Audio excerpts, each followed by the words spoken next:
activism. He was also there with us at the Bundy Ranch, standing against the bureaucratic terrorists who were assaulting private property and liberty in Nevada. By God's grace, America stood down the bureaucratic terrorists on that Saturday last spring, and we will continue to do so. And that was a pivot point in our history. Some people thought it was about cows or grazing rights. Moo.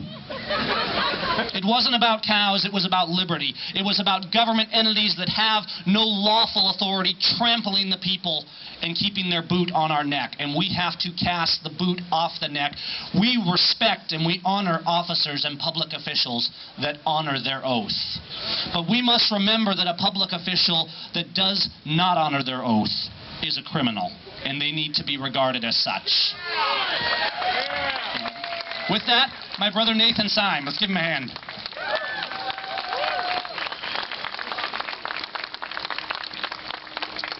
My name is Nathan Seim, as Gavin already said, and I want you all to know that I don't want to be here. I'd rather be at home, spending my time on my own pursuits. I would rather be doing my own thing, but this is necessary. We need me here, we need all you people here. But as for me, I'm not here for my personal rights. I'm here for justice. Don't get me wrong, I believe I have a constitutional right to own and to carry this weapon, and it cannot be infringed.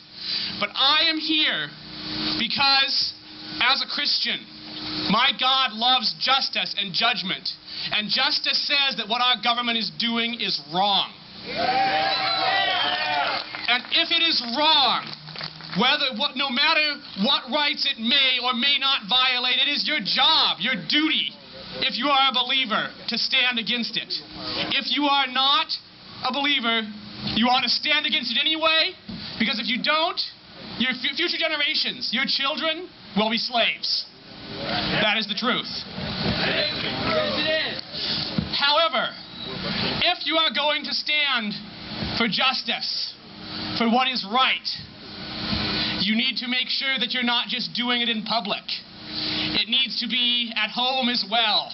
If you expect to win a war of justice, you have to act justly in your own private life.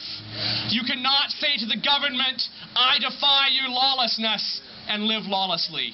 You cannot say, I will not let you take what is mine, but say, I want you to take my neighbor's money and send me a check every month.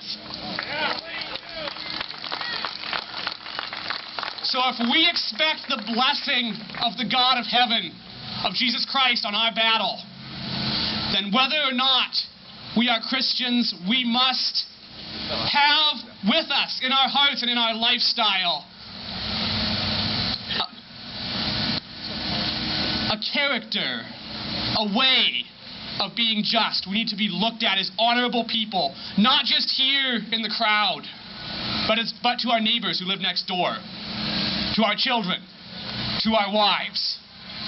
Furthermore, I am thrilled you are all here, and this battle is going very well. This is my third battle. This is a war. We are not going to win it in one battle. There's going to be other events, whatever they may be, you are going to need to support. When I went to Bundy Ranch, thought that I was going to be able to go and take my stand, do my duty, and go home and not worry about it anymore. That was absurd. Exactly. You don't win a war, and I'm not speaking of a violent war, but nevertheless, you don't win a war in one battle. So then, there's going to be another one. I don't know what it's going to be. I don't even know if it's going to be in Washington or who's going to arrange it. But I hope to be there. And I hope to see all of you there. God bless America.